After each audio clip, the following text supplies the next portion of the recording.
Shalom, selamat pagi Bapak Ibu Saudara-saudariku yang terkasih di dalam Tuhan Yesus Kristus. Kita berjumpa kembali dalam Renungan Pagi Embun Surgawi. Mari kita akan bersama-sama merenungkan kebenaran firman Tuhan dengan tema menjadi murid Yesus yang setia. Menjadi murid Yesus yang setia diambil dalam kitab Injil Matius pasalnya yang ke-16 ayat 24-28. Demikianlah bunyi firman Tuhan.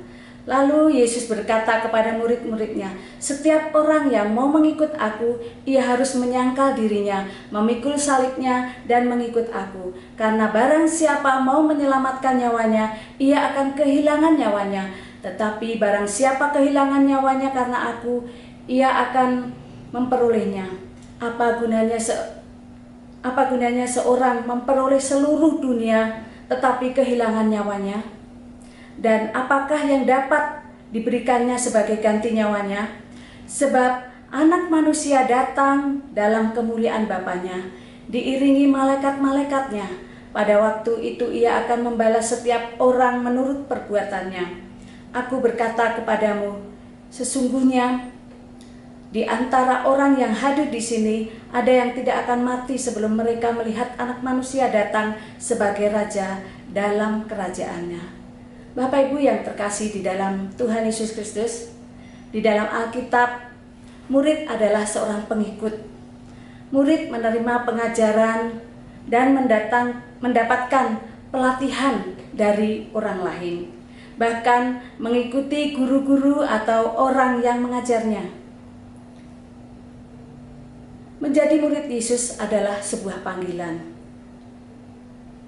Firman Tuhan mengatakan di dalam Yohanes 15 ayat yang ke-26, "Bukan kamu yang memilih aku, tetapi akulah yang memilih kamu."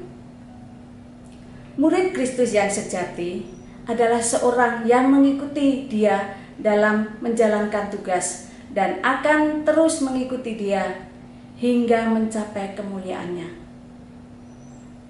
Sebagaimana contoh ini adalah domba-domba mengikuti gembalanya, pelayan yang mengikuti tuannya, prajurit yang mengikuti komandannya. Apa yang dilakukan domba-domba itu, gembala mengikuti.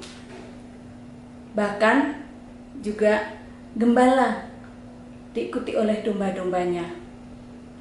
Saudaraku yang dikasihi oleh Tuhan, ada syarat-syarat yang harus kita lakukan untuk menjadi pengikut atau murid Yesus yang setia.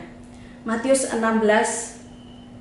ayat 24 yang sudah saya bacakan tadi, bahwa setiap orang yang mau mengikut aku, ia harus menyangkal dirinya, memikul salibnya, dan mengikut aku.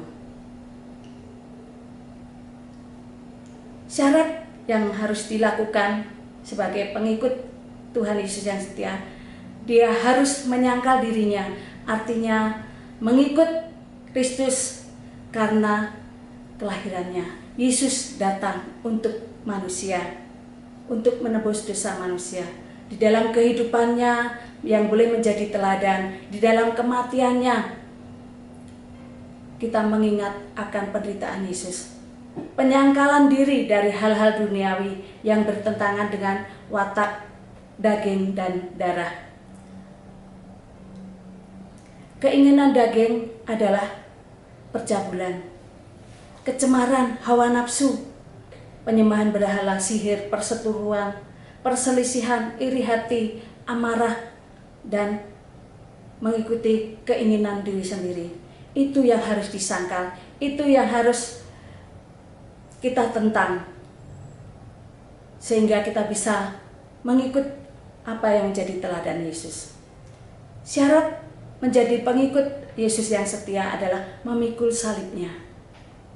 Memikul salibnya artinya seluruh penderitaan kita, masalah yang menimpa kita, itulah salib yang harus kita hadapi agar kita ingat akan kematian Yesus di atas kayu salib.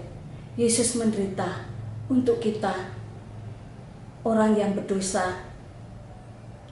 Tuhan menjadi penembus dosa-dosa kita. Hal yang ketiga, murid Yesus yang setia, kita harus mengikut Yesus.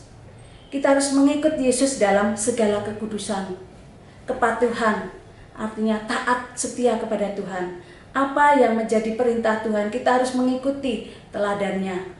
Komitmen untuk mengikuti panggilan Kristus. Karena Tuhan memilih kita, Tuhan memanggil kita untuk kita percaya kepadanya, menyerahkan hidup kita sepenuhnya kepada Tuhan.